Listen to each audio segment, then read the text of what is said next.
We can't let anyone near that load. Not tonight. That was the first thing I heard, just as the clouds outside twisted into that unnatural electric green Kansas hue that always spells trouble.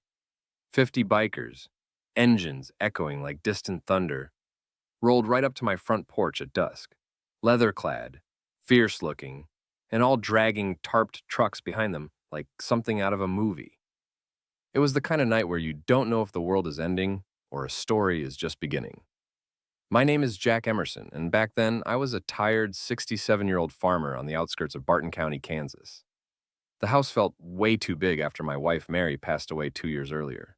I still caught myself setting out 2 bowls for dinner before realizing again it was just me and my faded memories.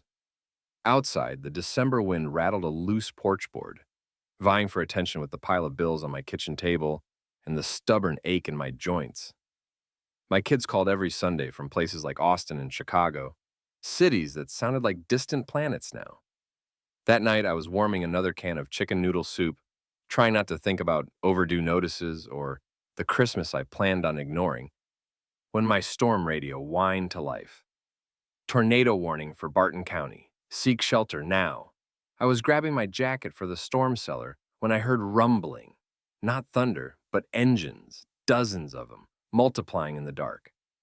Headlights snaked down the county road like a convoy, a ghostly parade cutting through the darkness.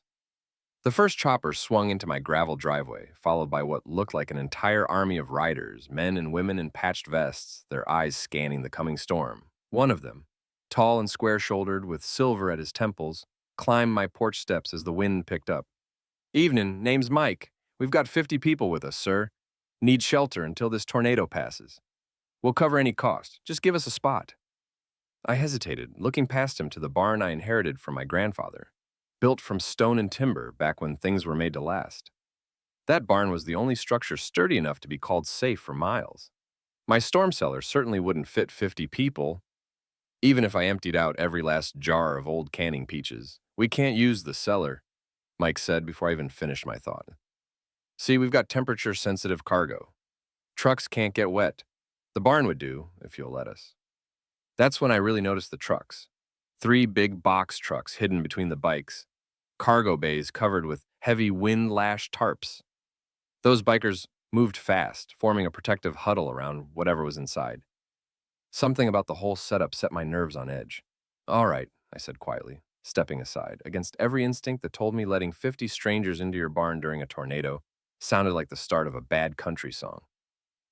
The bikers worked with machine-like precision, herding their bikes and trucks right into the barn, forming a wall of leather and chrome around the cargo. I heard worried whispers about a delivery deadline, talk of the kids counting on us, and reminders to keep temperatures steady.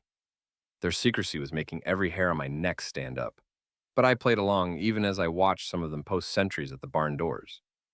A young guy with a close-cropped beard knocked polite on my back door. "Sir, is there anything you need from the barn before we lock down? We'll be here all night, making sure nothing's disturbed." His eyes dropped when I pressed for details.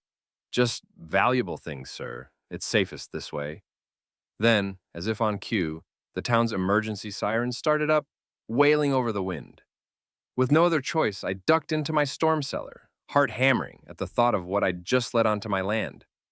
All through those endless hours of roaring wind, I caught snatches of conversation drifting up from the barn, urgent reminders to secure the cargo, muttered countdowns to sunrise, and talk of a deadline that couldn't be missed, no matter the storm. When dawn finally broke and the all-clear sounded, I crawled out to find the barn just as I had left it, though the aftermath of the night left everything feeling changed. The bikers wasted no time, making tight preparations to roll out. Mike met me by the house, tried to hand me a wad of bills for my trouble, but I waved it away. "You folks be careful," I told him. A sliver of doubt crept in as I watched those riders and their mysterious trucks disappear, headlights turning to pinpricks in the gray light.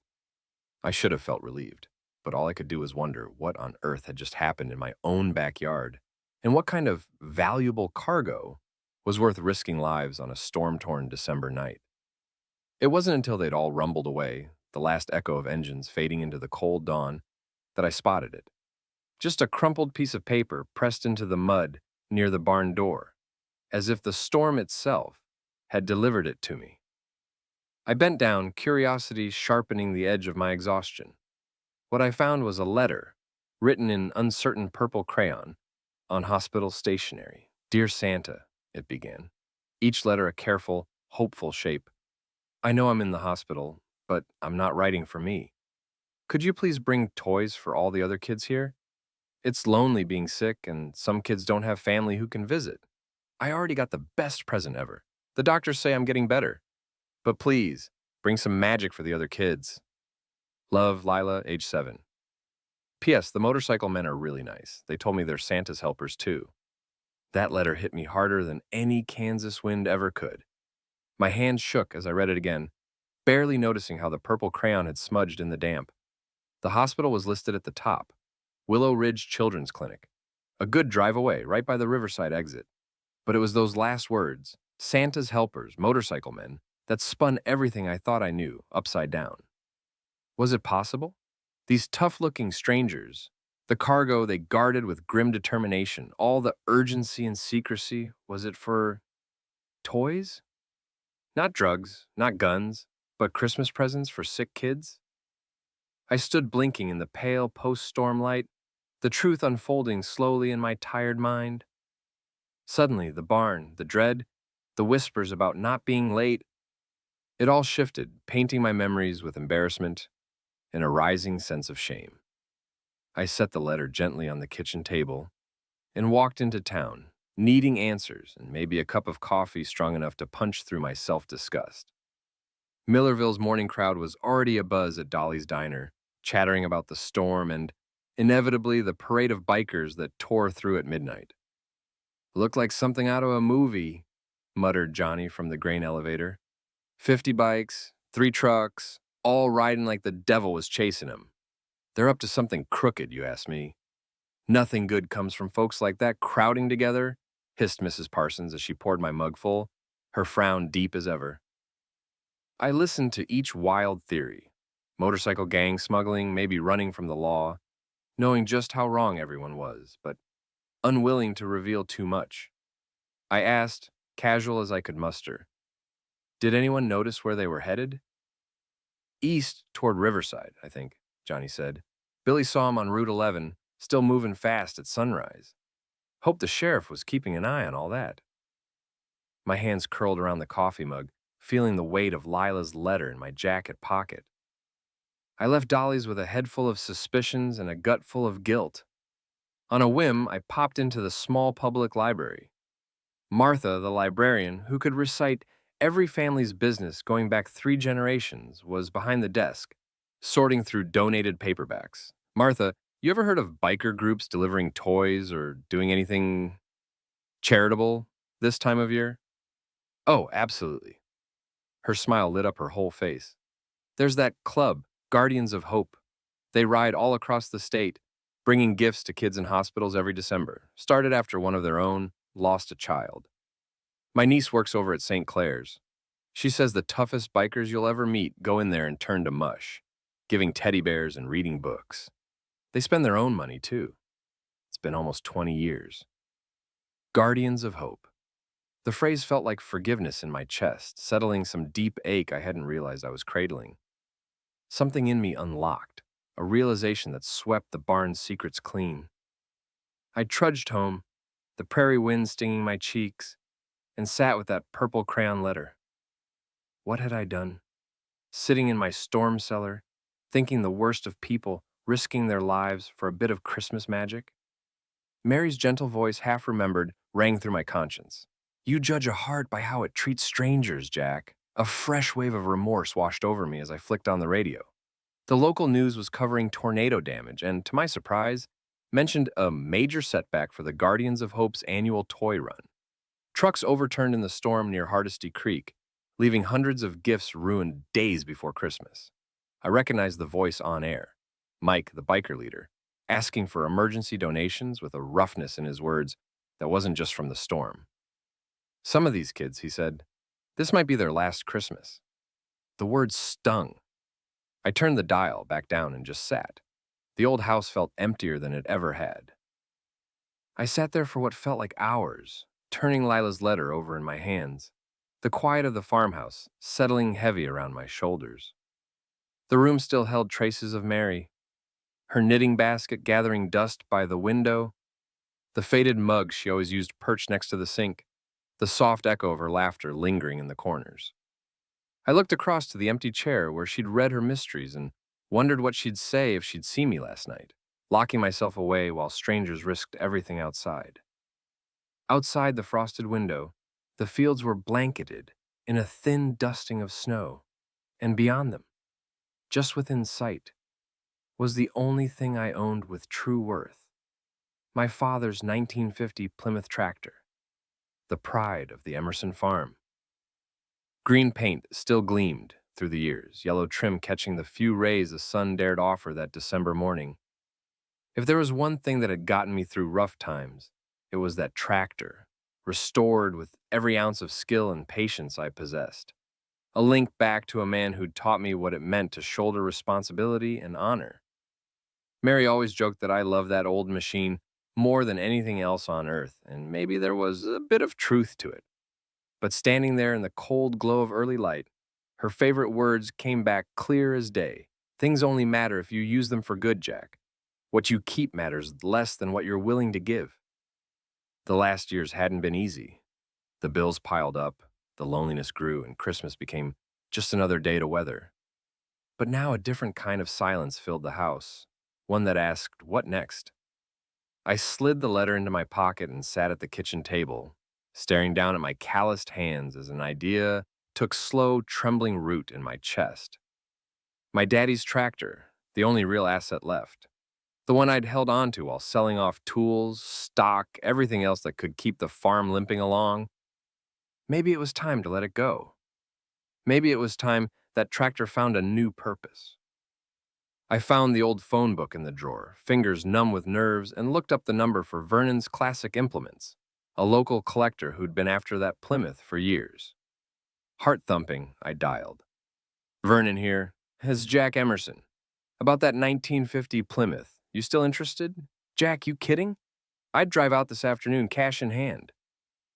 But after all these years, what changed? Christmas, I said, voice rough. Christmas and a little girl with a wish by dusk. Vernon's trailer rolled into my drive. I watched as he and his son loaded the tractor, each bolt and scrape a story from my youth. The check he handed me was more money than I'd seen in a dog's age. Enough, I hoped, to buy a miracle or two. As Vernon pulled away, I let out a breath I hadn't realized I was holding. The field looked strange without the Plymouth, a piece of me gone with it. But somehow the farm felt lighter, too, as if my father himself had given a nod of approval from wherever old farmers go. I wasted no time. I drove straight to every toy store, discount mart, and even the drugstore in a 50-mile radius, explaining what I was doing, why I was in such a hurry. At each stop, clerks bent rules, stores opened back rooms, and soon my old truck was packed to bursting. Bikes, art sets, dolls, remote control cars, puzzles, storybooks, coloring kits, every scrap of joy I could gather. By the time the last shop had closed and the full moon shone on my mountain of gifts, I was exhausted in a way that felt almost holy. The truck bed overflowed, snow dusting bright-colored wrapping in the night. A few neighbors, catching wind of what I was up to, offered up boxes of gently used toys, fresh cookies, and even hand-knitted blankets. There was no time to sleep. Christmas morning was only hours away. Somewhere between sleep and sunrise, I drove east down empty roads toward Willow Ridge Children's Clinic, my heart rattling louder than my ancient exhaust. As the sky turned pink on the horizon, I pulled into the parking lot, deserted except for a huddle of motorcycles, engines still, their riders slumped in defeat on the cracked pavement. The sight almost undid me. There they were, the guardians of hope, Mike among them, knuckles white with worry, their cargo ruined by the storm, their mission falling short at the very last hurdle.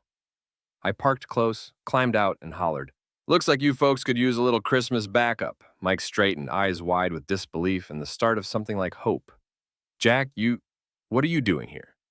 Instead of answering, I stepped to my truck bed and flung open the tailgate. Boxes and bags tumbled out, toys spilling onto the lot like a flood of color and promise. The bikers stared, slack-jawed, as if Santa himself had landed right there on the asphalt. I found a letter last night. I said, fishing out Lila's purple-crayoned wish. Figured it was time I did something right. Sold my father's tractor and spent every dime. These are for the kids. Mike's face crumpled, and for a moment, all the exhaustion, all the hardness from the storm, melted away on the edge of his tears. You sold your family's tractor for them? He stammered. Yes, sir, I said softly, voice thick. Because sometimes, the only way to keep something good alive is to give it away. All around me, the Guardians of Hope gathered close, their tough exteriors stripped away by the sight in my truck's bed. For a heartbeat, none of us said a thing. The morning was so cold, you could see every breath, but it was like a warm tide swept through that parking lot, melting away the disappointment that had weighed so heavy on those men and women only moments before. Mike clapped his hand on my shoulder, and his grip was as strong as the gratitude showing in his eyes. You did a good thing, Jack, he said, voice low and rough, eyes shining despite himself. There aren't many who'd do what you just did. You brought Christmas back for these kids, and for us too, I reckon. The rest of the bikers helped unload, their faces softening as we stacked box after box on carts borrowed from inside. Lila's letter moved from rough hands to gentle ones, each rider pausing, some giving a little nod or whispering for the kids under their breath, as if the phrase itself was a kind of blessing. We formed a ragtag parade into the hospital, hearts pounding with a mix of nerves and hope. Walking those corridors, seeing the blank white walls change with every cart of toys was something I'll never forget. The nurses, who'd spent all night working, stopped in their tracks when they saw us. Tough bikers and tired farmers bearing gifts instead of bad news. The kids' faces lit up like sunrise. There were whispers first, then laughter spilling through those long halls, brighter than any Christmas carol. On the pediatric oncology floor, Lila herself was waiting, her cheeks flushed with excitement, so bright it put the fluorescent lights to shame. She was smaller than I'd imagined. A pale wisp of a child, her hospital gown covered in marker doodles and sticker stars. Beside her bed, her mother stood, eyes rimmed with tears, the grateful, exhausted worry of a parent doing battle with things she couldn't control. I knelt by Lila's bed, holding the plush elephant I'd picked just for her. She squealed, clutching it tight, and then beamed up at me. Are you one of Santa's helpers too? My chest ached as the words caught and I nodded, blinking back the welling tears. I reckon I am now, sweetheart. Couldn't let Santa down, not on your watch. She hugged the elephant even closer and whispered, I told everyone he'd come, even when it stormed. I knew he'd send you. Room after room, we delivered joy. Children too weak to unwrap their own gifts got help from bikers, whose hands were steady as surgeons when opening each package. There were dolls for girls whose hair hadn't survived their medicine, new books for dreamers, and little red wagons for boys with IV poles trailing behind them. A teenager named Marcus, his voice barely a whisper, received a remote control airplane kit and burst into a shy grin for the first time in weeks. The parents watched with tears streaming, sometimes squeezing my hand or just whispering a thank you, too tangled with relief to say more.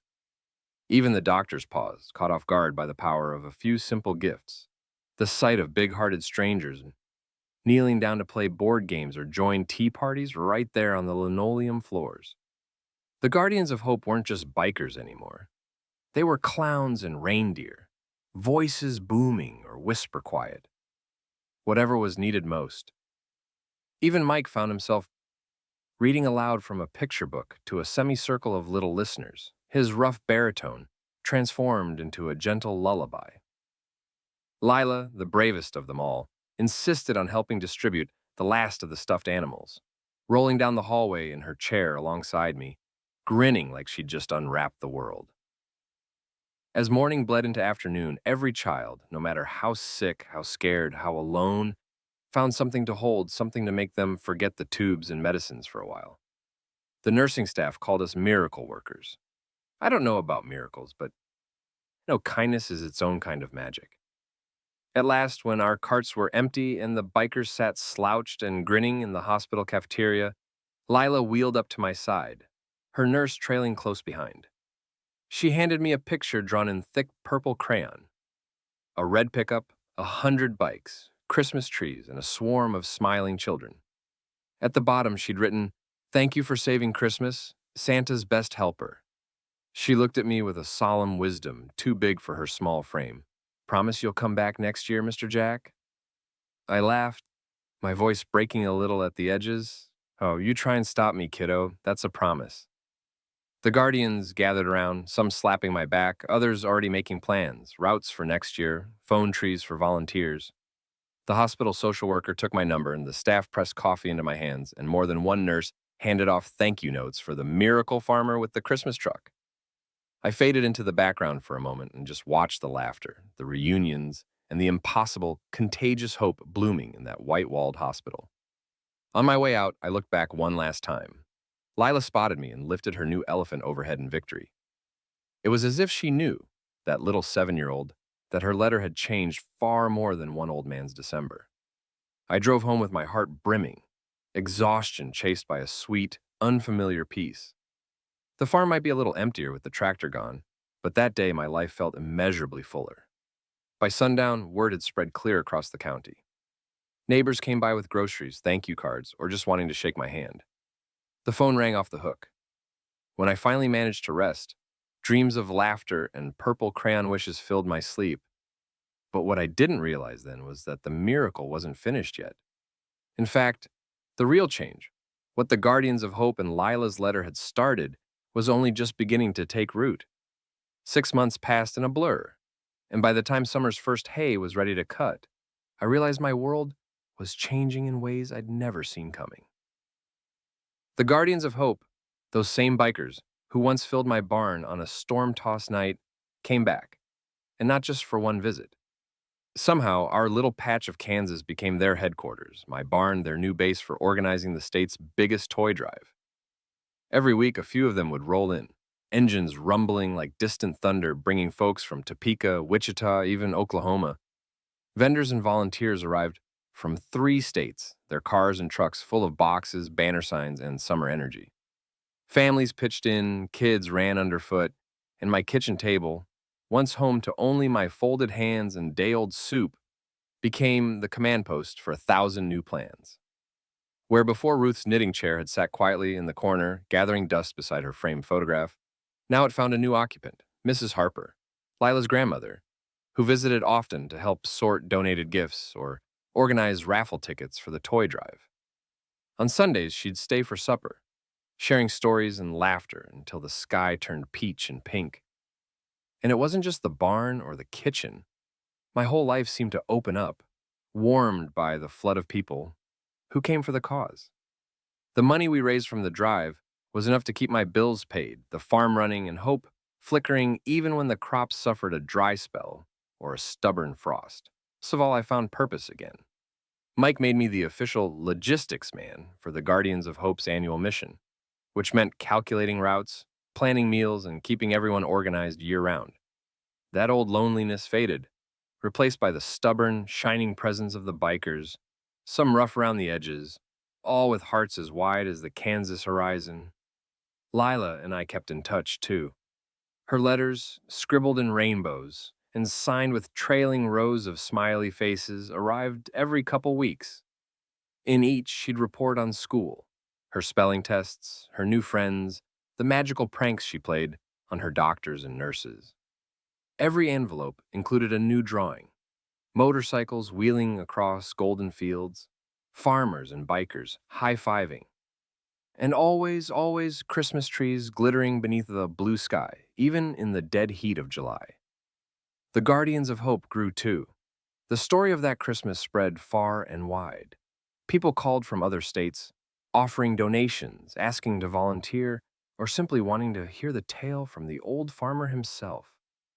I'd stand under the barn's rafters, retelling Lila's letter, the storm, the gift, and the way kindness had changed a whole community. There wasn't a dry eye in the place when I finished. Not from the bikers, the neighbors, or myself. The farm suddenly bustled. Annual toy runs, summer barbecues, family events every other weekend, sometimes even church groups and visiting news reporters wanting to see where Christmas was saved. My kitchen, once a silent witness to so many lost Decembers, now rang with laughter, tall tales, the clinking of coffee mugs, and the shuffle of playing cards. Ruth's favorite poker night brought back to life by new faces around the sturdy old table. Even after all this, I sometimes found myself gazing out at the empty patch of dirt where the Plymouth once stood, the soil now packed from the boots of so many helpers instead of heavy tractor tires. Sometimes I missed the green and yellow gleam, the symbol of everything my father taught me. But the ache was softer now, replaced with something better, a pride not in what I kept, but in what I'd given. In the living room sat a new centerpiece, a framed art from Lila, drawn after that unforgettable Christmas. It showed an old red truck, thrumming motorcycles, and dozens of kids with arms raised in joy. Along the bottom, in her careful, looping script, Lila had written, "Thank you for letting hope grow." For could have guessed it then. But letting go of my most precious possession had cleared the way for something far greater. I'd inherited more than an old tractor and a family plot. I'd been given purpose and belonging, a family I never expected, and a reminder that the best crops you'll ever harvest are the moments of kindness you plant in someone else's heart. And sometimes, if you listen close when the nights get quiet, you can almost hear hope rumbling over the horizon, like the gentle roll of engines coming home again and again.